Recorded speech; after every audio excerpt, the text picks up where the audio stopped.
Hi, welcome to the ACCA F5 online session. I'm Hafiz as usual, and I'm going to take you through to the divisional performance evaluation. As you are familiar that we have covered one area which was the last session, and we were talking about the corporate performance, and we had a look at some of the ratios. By doing the ratio analysis, we assessed how the business was performing. Now it is segmental performance in this session, okay, which is part of the syllabus and actually quite important over the recent few sittings.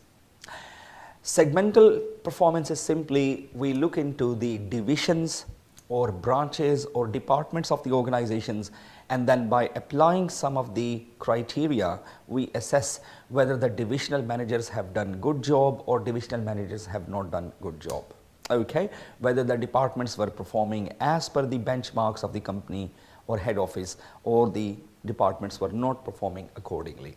So this is about the divisional performance. Let's get started.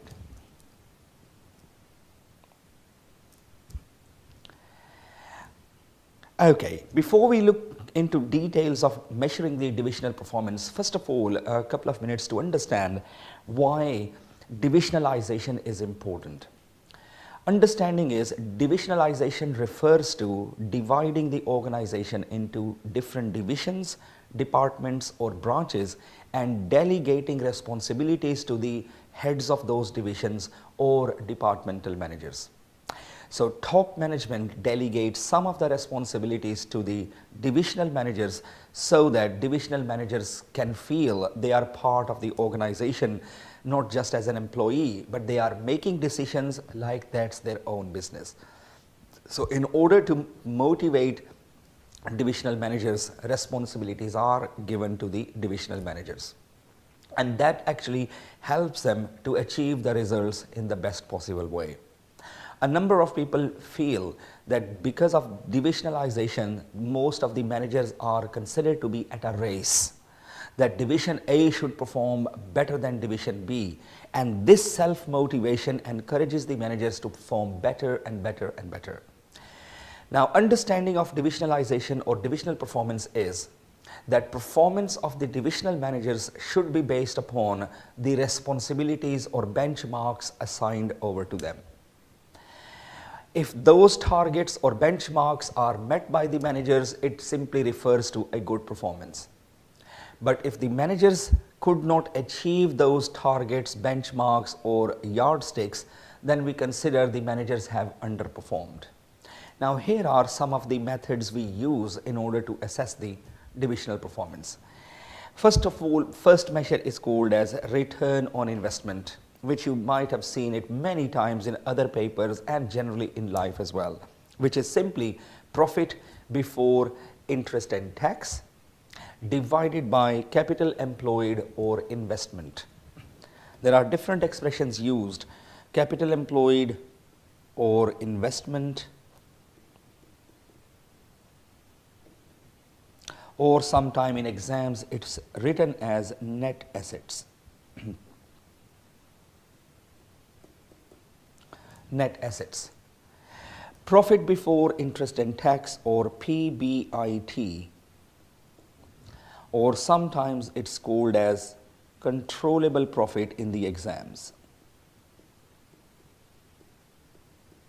Now, keeping in mind, this is only that value of the profit which is generated purely by the divisional policies, that the head of the division has decided, head of the division has generated sales, head of the division has incurred cost, and head of the division has incurred expenses.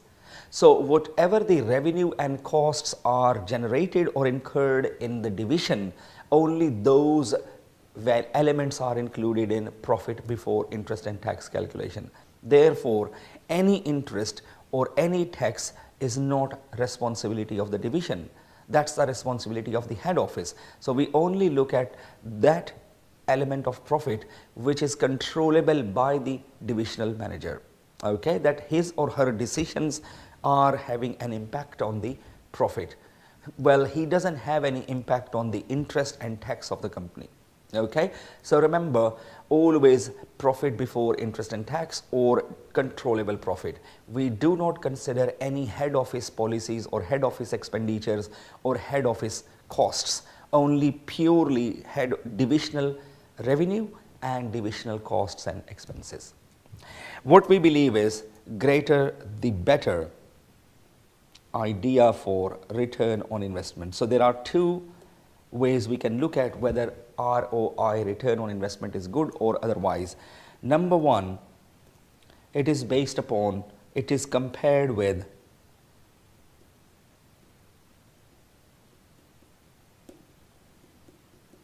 head office target ROI or return on investment, and number two, based upon greater the better.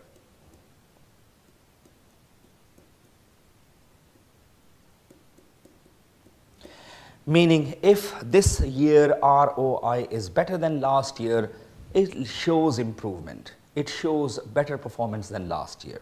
Okay, we will have a look at this ROI in a minute. Second criterion is residual income.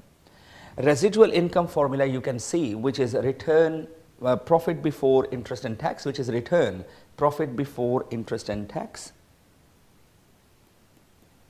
minus capital employed into cost of capital, and this cost of capital is always given to us as a percentage. We don't need to calculate cost of capital because in this syllabus it will be given to us.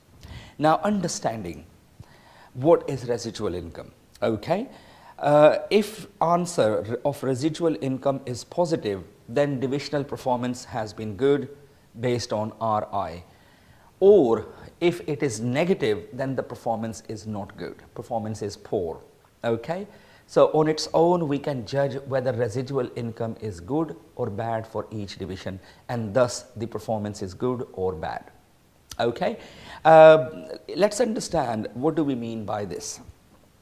If we look at the information within the brackets, capital employed times by cost of capital, what are we trying to say here is, some people believe, some management experts or accountants, they believe that capital employed times by cost of capital simply reflects an opportunity cost.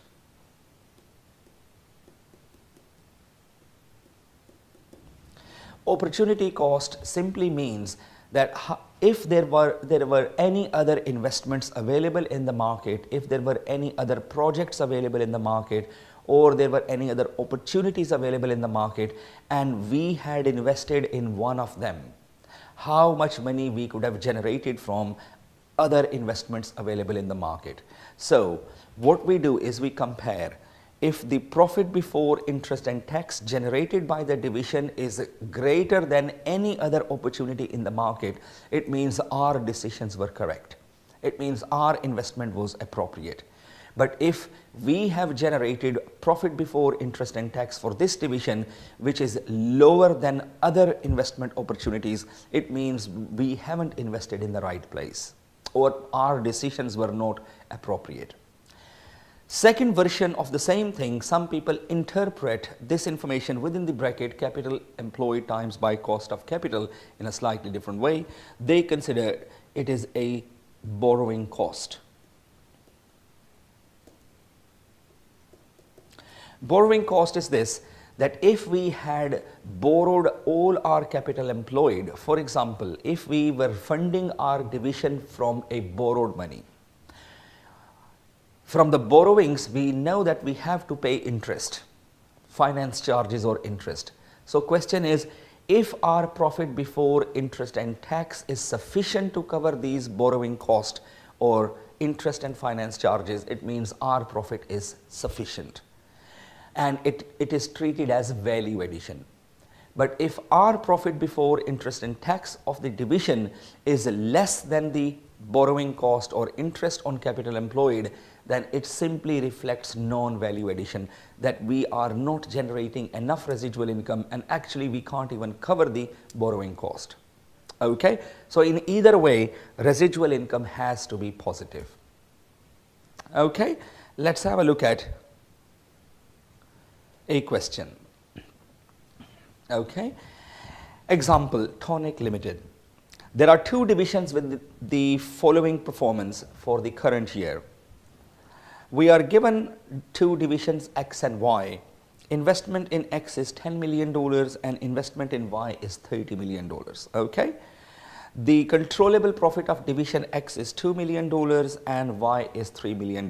Y is slightly larger division than X. Required rate of return is 15% and required by who? By the head office. So head office target, head office always requires these, sets these targets. So required rate of return or ROI set by the head office is 15% and assumed cost of capital is also 15%. Generally it is lower than ROI, but let's see as a question. Now requirements, calculate the performance of each division based on ROI and then RI and which division has the superior performance. So here we go. Let's have a look at the example Tonic Limited.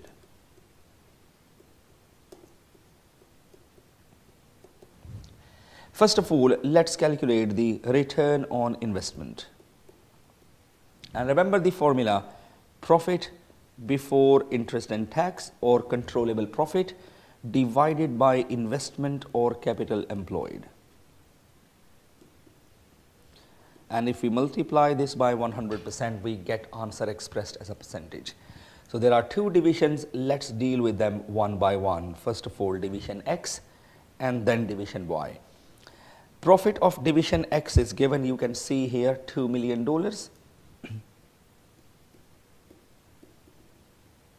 And investment of division X is $10 million. Times by 100, we will get something like 20% ROI of division X. Likewise, we can do the same method for division Y. Net profit generated or profit before interest and tax generated is $3 million, controllable profit, divided by $30 million, which is the value of capital employed or investment, and that gives us 10%. Okay. Now, it looks like on the face of it, as you can see very clearly, division X has superior performance than division Y.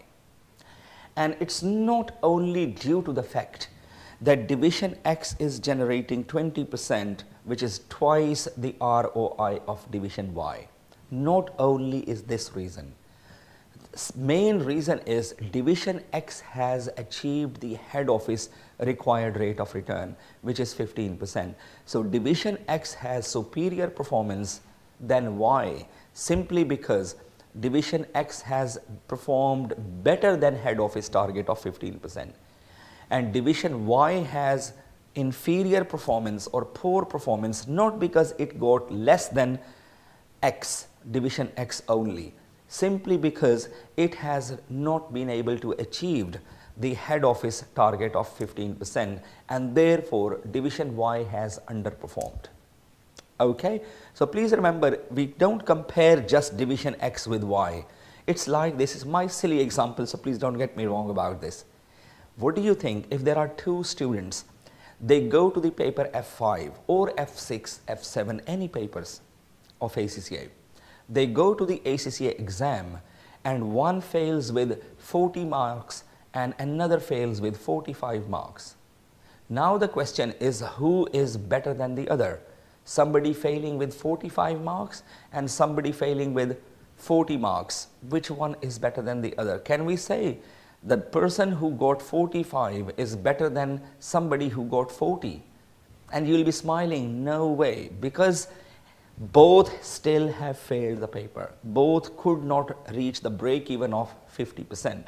Okay, so the first thing is we need to see whether the divisions have achieved the head office target or not. Once they have achieved the head office target, then we can compare with each other. Oh, X is better than Y because of higher return on investment. Okay, so first of all is the head office target you have to see while comparing or assessing the performance.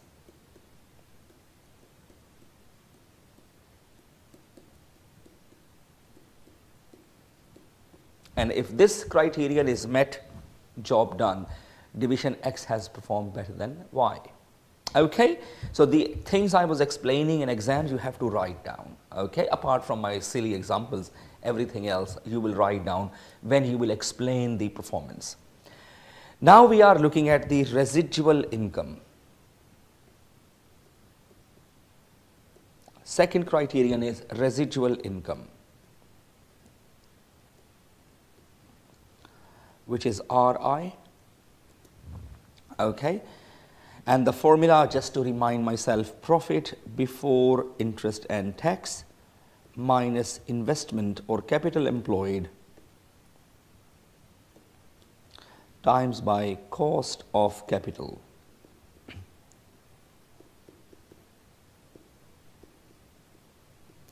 And cost of capital is given as a percentage. Okay, now let's do it for divisions X and Y one by one. Okay, so RI of division X. First of all, the profit, which is $2 million, minus investment, which is $10 million, times by cost of capital, which is 15%, and we end up with residual income for division X, which is going to be, I think, $0.5 million. And on the calculator, you can check when you solve it, you should be able to get a positive 0.5. Now I am looking at division Y. Okay, $3 million of profit before interest and tax, or controllable profit, minus investment in division Y, which is $30 million, multiplied by 15%, which is cost of capital given in the question, and we end up with $1.5 million negative. Okay, the answer comes out as minus or negative, and based upon residual income criterion, division X has performed well simply by adding value to the whole organization. Simply by adding value to the whole organization, the division X is giving $0.5 million to the head office, that here is our contribution. Whereas division Y has a bad or poor or inferior performance simply because division Y is contributing non-value addition. It is adding $1.5 million of loss to the overall organization. Okay, and therefore they consider that division X has performed better than division Y. Okay, I'm not talking about in real sense profit or loss. I'm talking about in terms of value addition or non-value addition. Okay, that $3 million profit they have generated, 3 million profit is nice, but $3 million profit was just not sufficient. They should have earned more than that. Okay, and that's the understanding of residual income, whether they have generated enough profit or not enough profit. So X has performed better than division Y on the basis of residual income. Positive means good and negative means poor or bad. Okay, now these were the results we seen based upon return on investment and residual income. It hasn't finished yet. Here we go. Let's have a look at the example, same example continued. Now before I look at this example continued, keep in mind please one thing. In any organization, only one criterion is used at a time to assess the performance of the managers. If we are using return on investment, then we are not using residual income at the same time. If we are using residual income as a performance measure or criterion, then ROI is not used parallel. Okay, only either return on investment or residual income, one of the two are used at a time to measure the performance of divisional managers. Please keep in mind, because in this case it was fine that using both criteria division X performed better than Y, but in a number of cases it happens that both criteria conflict with each other. Okay, return on investment may give us one opinion and residual income may give us another opinion. So in order to avoid these conflicts, we only use one method, whichever we prefer. Here is the continued example, which is Tonic Limited. Continuing from the previous example, each division has the opportunity to invest in a new project. Now they are looking to invest in a new project like expansion of division X and expansion of division Y. Okay. So understanding is, should they expand division X or not? Should they expand division Y or not? So they are looking at a new project for division X and division Y to expand them. Details of the new project are given that it requires investment of $500,000, which will generate profit of $80,000. And Y is $1 million investment or $1,000 and $120,000 of controllable profit. A required rate of return set by the head office is again 15% and assumed cost of capital is again 15%. Using the measures of performance above, which measures? ROI and residual income. Using the same measures of performance above, assess the decisions that would be made by divisional managers.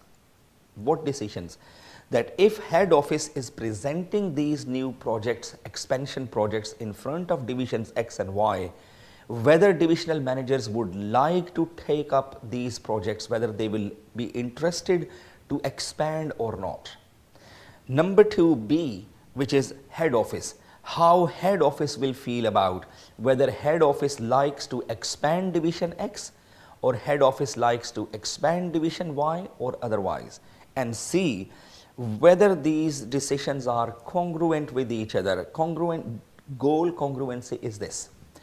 Goal congruency simply reflects making decisions which are in the best interest of the whole organization, reaching to those conclusions which serve in the best interest of the shareholders or the company as a whole. Okay? Now here the meaning is whether the decisions are congruent with each other in this way, that if the manager of division X says, I do not like the project, I do not like the new project, what head office thinks? If head office says the same thing, yes, you are right, we do not like this expansion, then these decisions are goal congruent. But if the divisional manager of X says, I do not like the project, and the head office says, oh no, you are wrong, this is a very nice project for our company, we need to take up this project, then this creates dysfunctional behavior or conflict between head office and the managers. So let's assess whether divisional managers will like these new projects or otherwise. Head office will like these new projects or otherwise. Okay, so first of all, I am looking at the ROI, okay, of division X and then division Y. If I double check the numbers, 80 divided by 500, or if you fancy 80,000 divided by 500,000 full values, and we get the ROI of division X as, here is my calculator, 80 over 500, which is 16%. Okay. Then division Y, $120,000 divided by $1 million times by 100%, and we get approximately 12% ROI of divisions X and Y respectively. Okay, now here is a question. What do you think? If you put yourself in the shoes of divisional manager of X, that you are the manager of division X, head of division X, would you like to invest in this new project which ends up with ROI of 16%? Would you like to take it up? I can hear some people are saying yes and some people are saying no. Same thing. Now put yourself in the shoes of head of division Y and see, would you like to take up this new opportunity which generates 12% ROI? Again, I can hear some people are saying yes and some people are saying no. Well, idea is simply this. When the divisional managers, now we are assessing based upon divisional managers.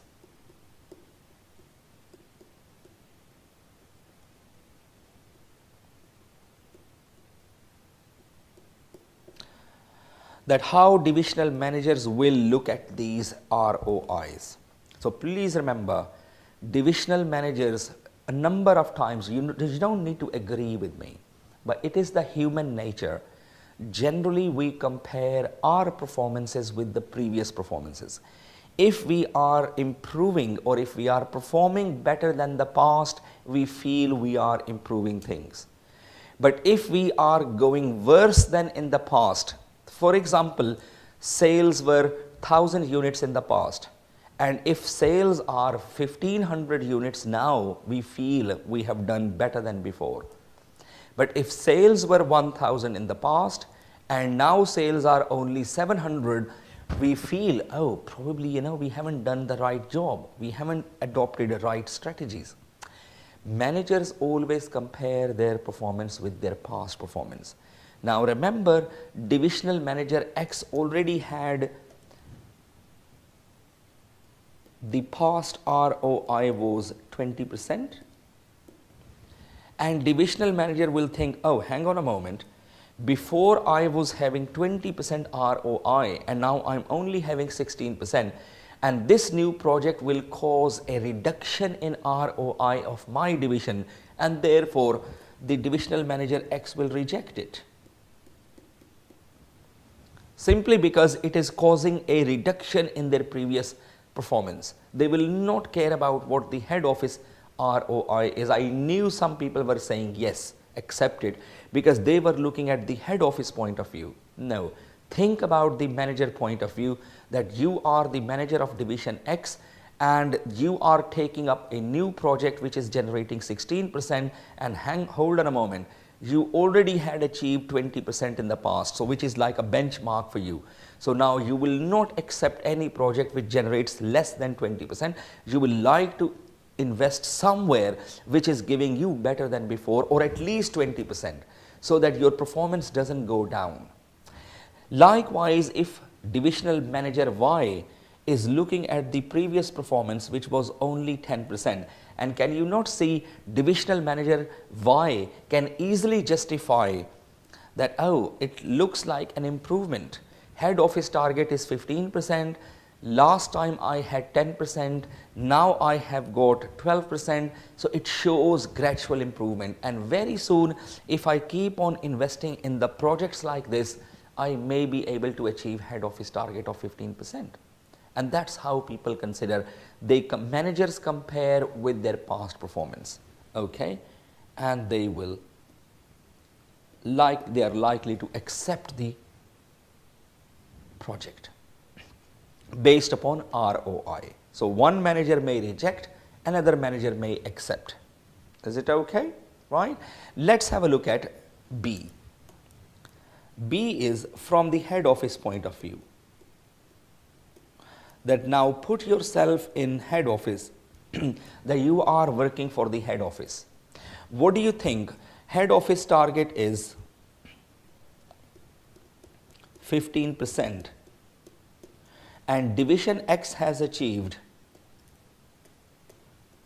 16% on the new project, and head office will compare with target 15%, and for the head office it is still fine long as it generates more than benchmark of 15%. Head office is more likely to go ahead with this project. So head office may accept it simply because it is still 1 percentage point better than the target, whereas head office may likely to reject expansion in division Y because 12% is still below than 15% and head office target has not been achieved. Okay, so This is now what we look at dysfunctional behavior, that by using ROI, both parties could not reach to a same conclusion. One manager was saying go ahead, another was saying no. Head office was taking one step further for one project and going back from another project. So that creates conflict or dysfunctional behavior. Dysfunctional behavior when the managers or head office could not reach to the same platform. Okay. Now we are looking at the return on residual income. So using ROI, the decisions were not congruent to each other. Now we are looking at the residual income point of view. Okay, same formulae. Here is division X, here is division Y. Okay, 80,000 minus 500,000 times by 15%, and RI of division X comes to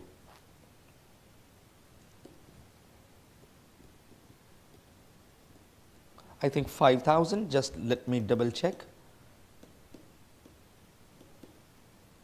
Yes, $5,000, and that's positive on my calculator.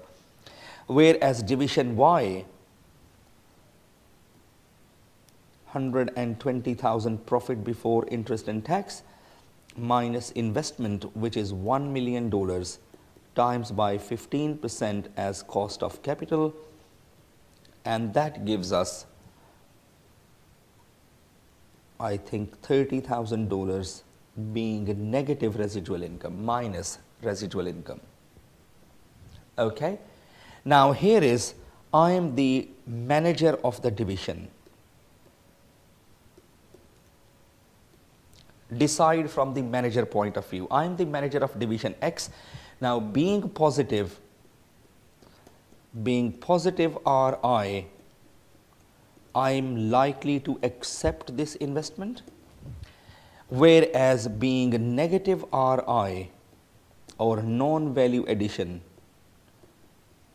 I may discourage this investment opportunity simply because it is adding to my problems. I already had a negative residual income, and with this new project I will contribute more non-value addition, so I will resist that. It's not very good for me. Now head office point of view.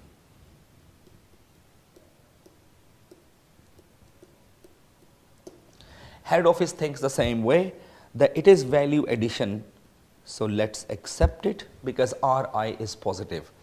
And head office will also reject division Y's new investment simply being non-value addition, that it is negative RI, so let's not go for expansion in division Y in this new project. Let's think about something else. Okay. And I think now we have reached goal congruency. Whatever the managers were deciding, head office was deciding exactly the same thing. And now we can see in requirement C, both decisions are goal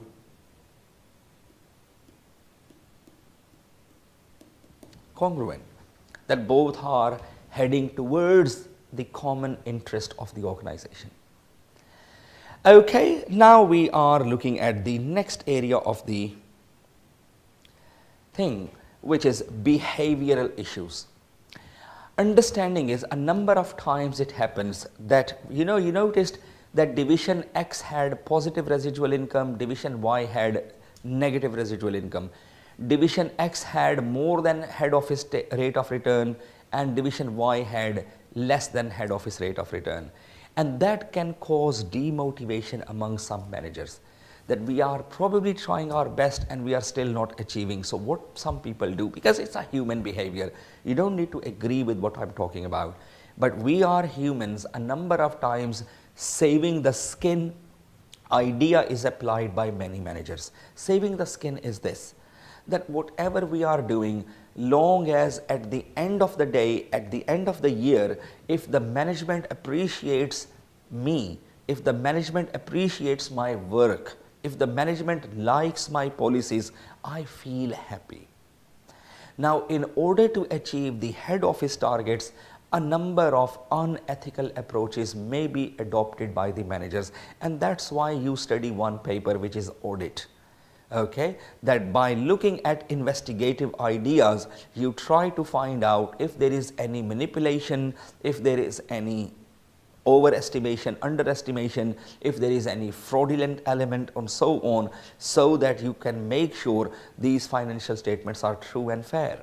Okay, so a number of times divisional managers overstate the profits in order to get better residual income, in order to get better return on investment. Okay, here are some of the simple ways to overstate the profits.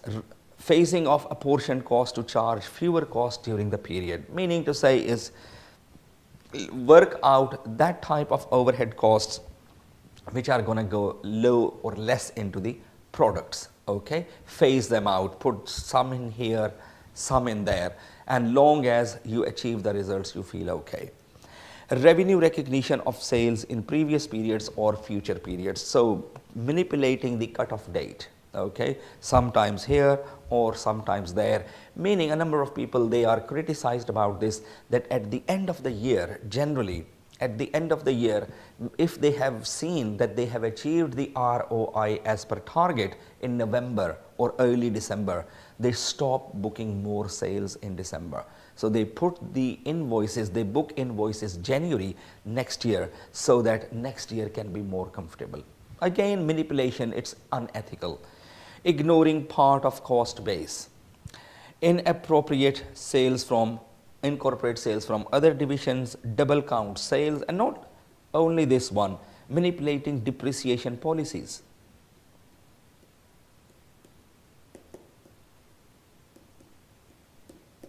If you are using one depreciation policy, change depreciation policy so that your return on investment can be improved. Okay, or use of older assets. Why use of older assets? Because if you are using older assets, they are not being depreciated. And number two, the investment value keeps going down. And if the investment goes down, both ROI and RI become positive or better for the division. Okay, so a number of unethical approaches may be applied. So again, as I said, of course, you are nice people, but a number of managers try to do it in order to get better results to achieve the target. Okay. Now the last area of the syllabus is transfer pricing, which is part of the divisional performance. Okay, so let's have a look what transfer price is. Transfer price is simply an internal price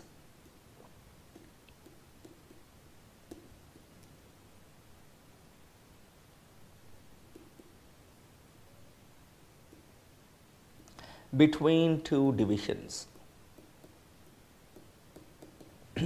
Internal price between two divisions, meaning within one organization, if one division is supplying some materials, components, or any ingredients to another division, supplying division becomes selling division and buying division becomes purchasing division or buying division.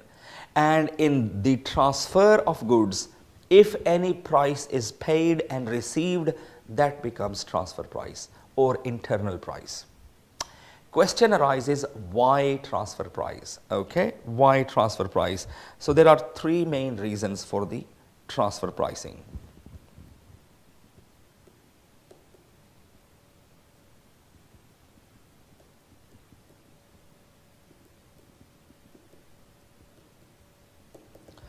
Why to charge transfer price in the first place? Because remember, both divisions are part of the same organization. So if they are part of the same organization, why the price? It's like this, the goods are moving from this room to next room. Why the price? And here are the reasons why the price, why transfer price. Number one, for performance evaluation.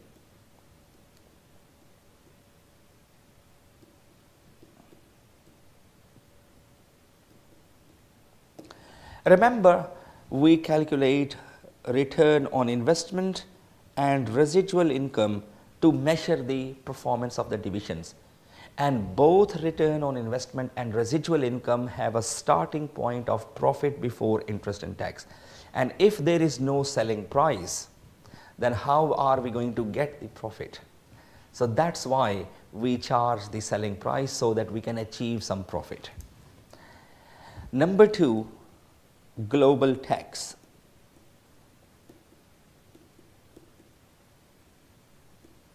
Global tax issues. In a number of cases, it may happen that one division is lying in the UK and another division may be lying in France. Another division may be lying in India, or another division may be lying in China. So the question arises, every country has their own tax rules. Okay, so when the goods are transferred from India to UK or UK to the China, then of course different tax situations are adopted. So in papers F6 or P6, you are going to have a look at these tax issues which are not part of our syllabus. And thirdly, to record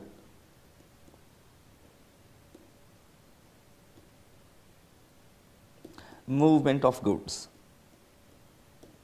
To record movement of goods, okay, which is going to be covered in paper F7 and I suppose P2, not in this course. Okay, when the goods are transferred from parent to subsidiary or subsidiary to parent, then these type of things are covered in there.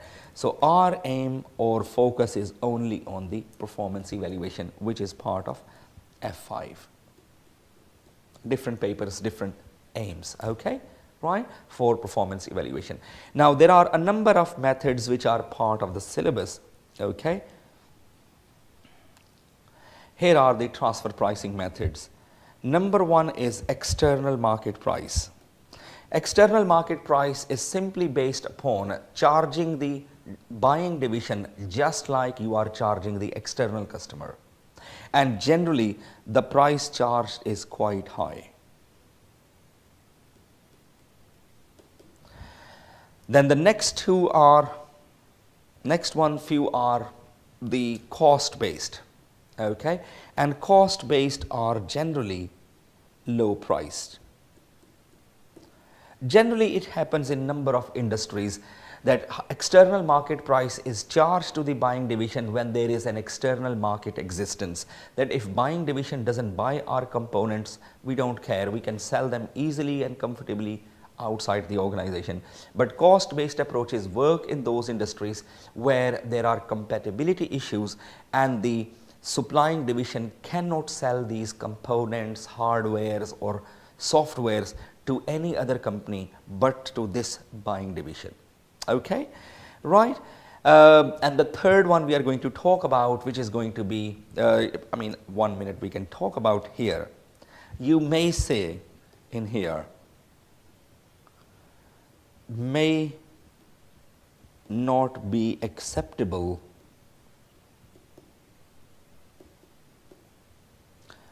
to buying division because external price is quite high and the buying division may not like this price, okay, whereas cost based approach may not be acceptable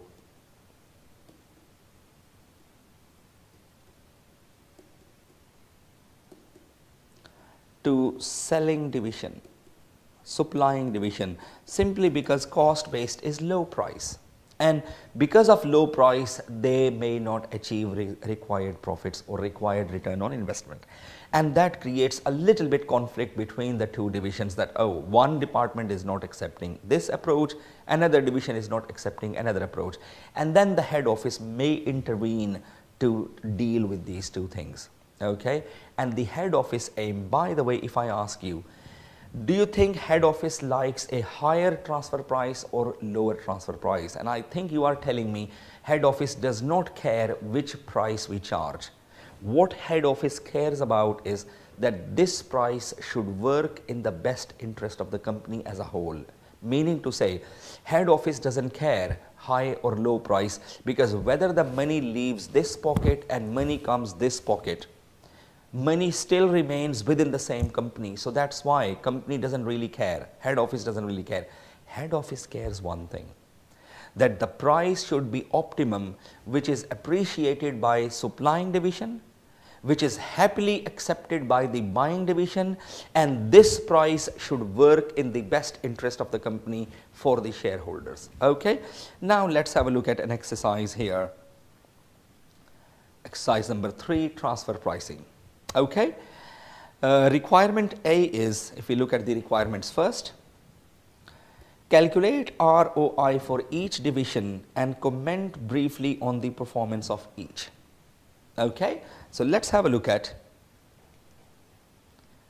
information. Furniture company manufactures and sells luxury couches. Each couch is produced using a standard frame and other covering materials. Within the company, division R manufactures the standard frames which are then sold on to division S as well as to external customers. Division S produces fully completed couches which are sold to external customers only. So R is a supplying division, S is a buying division. Both of the divisions have performance assessed based on return on investment, ROI.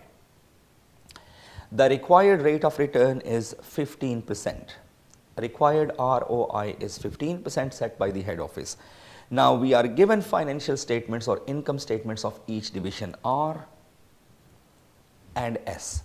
And requirement A is calculate the ROI for each division and then comment briefly on the performance. Now ROI, remember the formula, controllable profit divided by investment or divisional net assets. So here is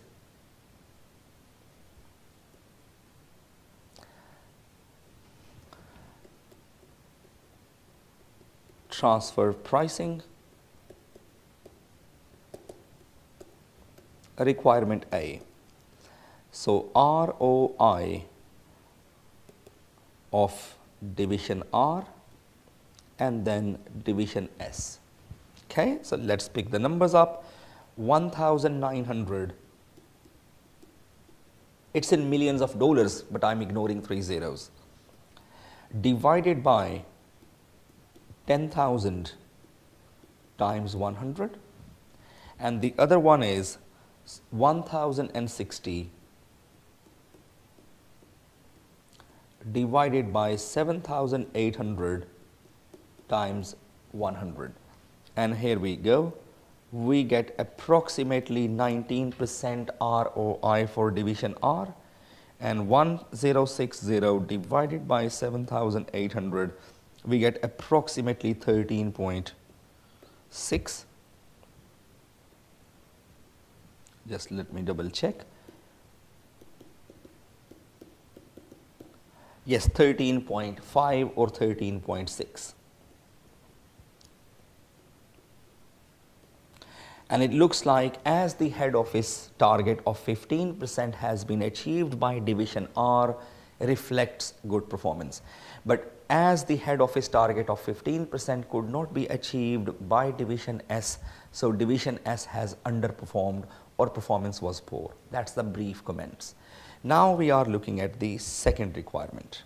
Okay, and then we will see how transfer pricing policies affect.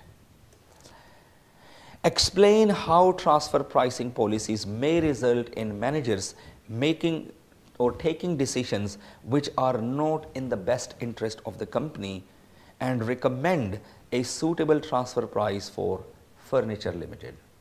Okay, now understanding is this. At the moment, if you look at the information provided here, okay, at the moment, if you look at the internal sales of division R, 1800, you would find exactly the same thing, 1800 under division S, because R is selling, so we are recording this as sales, and S is purchasing, and we are recording this under the purchases of S. So the issue is simply this, that division R is charging $900 transfer price to division S. And the problem it can create is this, external price is also $900, meaning division R is treating division S just like an external customer. Okay, just like an external customer. So idea is that if division S stops buying goods from division R, for example, if division S says, I'm not interested to buy these things from you, okay, I'm rather gonna go somewhere else and I will buy from somewhere else, and that can cause a problem. Okay, that can cause a problem.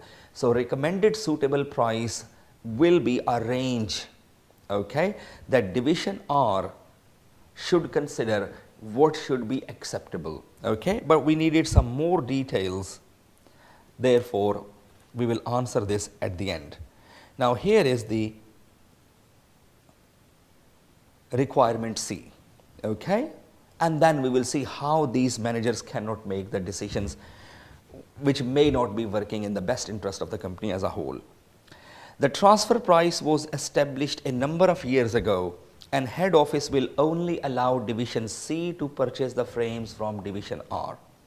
Although the manager of division S believes the frame could be purchased externally for $825, and this is what I was highlighting before because I needed some more information. That's why I couldn't complete requirement B, because I knew I needed more information. Okay, information is this, that now S can easily buy the same frame for $825, and why S should pay $900 then?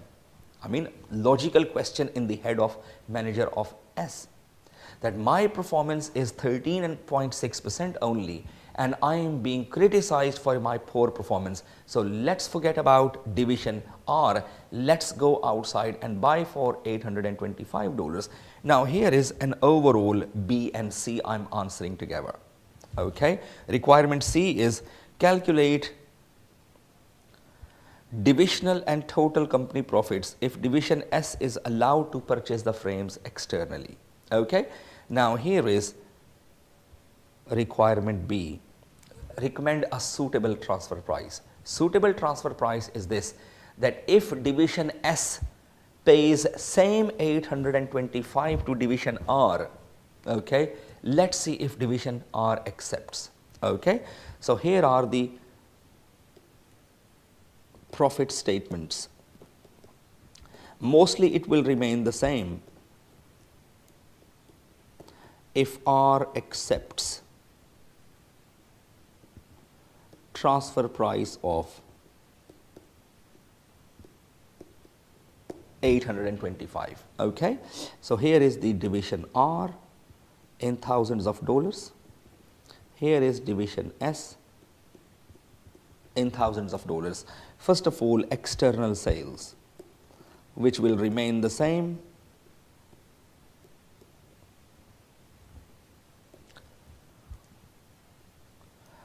$4,500,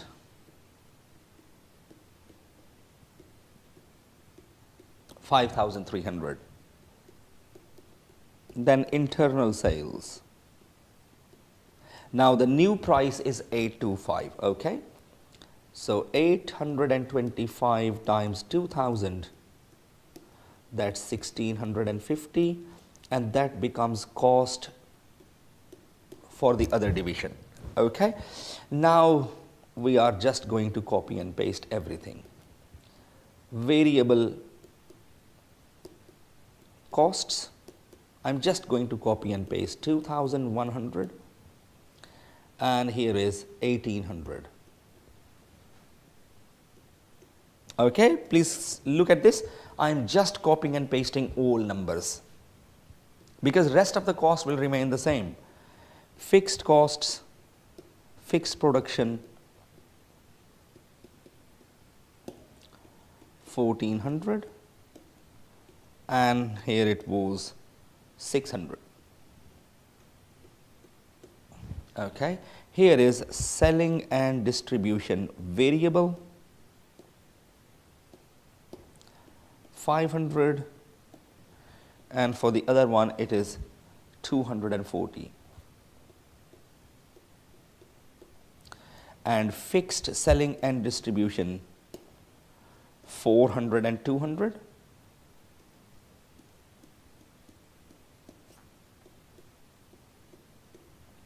And here is the resulting profits, revised profits, if division R accepts the transfer price of 825, because otherwise there is a fear that S may go outside the company. Okay? So SR reduces the transfer price from 900 to 825. Originally it was 900, and they reduce from 900 to 825 to match the other supplier's price. So here is these profits of each division.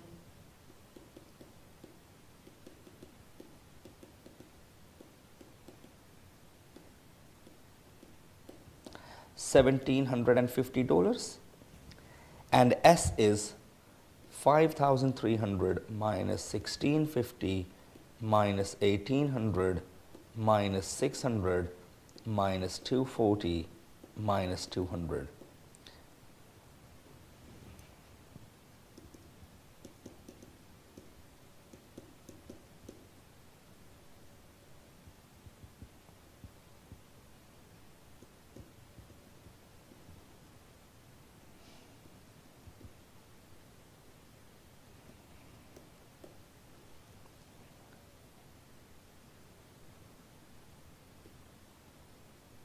Oh, sorry, one thing I have added which was wrong. Okay, other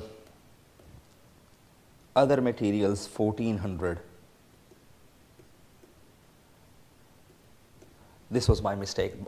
By mistake I put down 1,800, but it was 1,400 other materials. Okay, that's why I was thinking why it is less profit. So let me do it again. 5,300 minus 1,650 minus 1,400 minus 600 minus 240 minus 200, and it comes to 1,210. Okay, and let's see if both divisions will be happy about this. Let's calculate the ROI.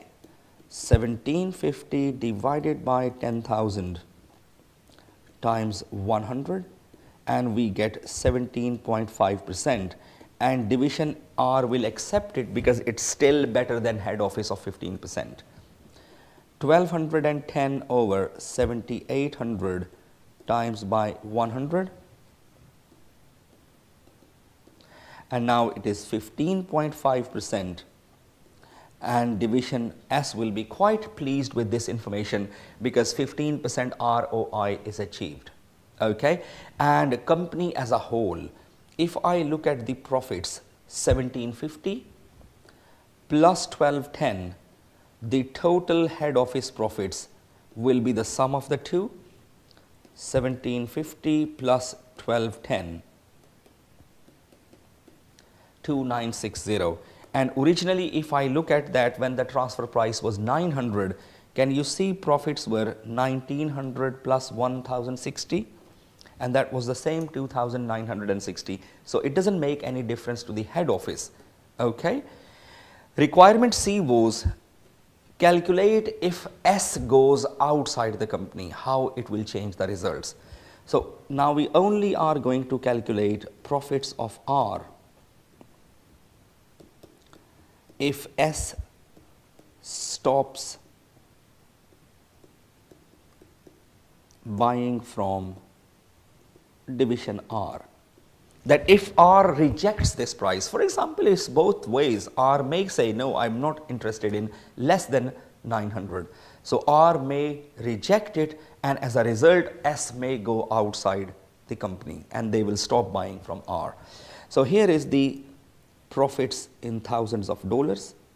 Okay, external sales will remain the same, which are 4,500.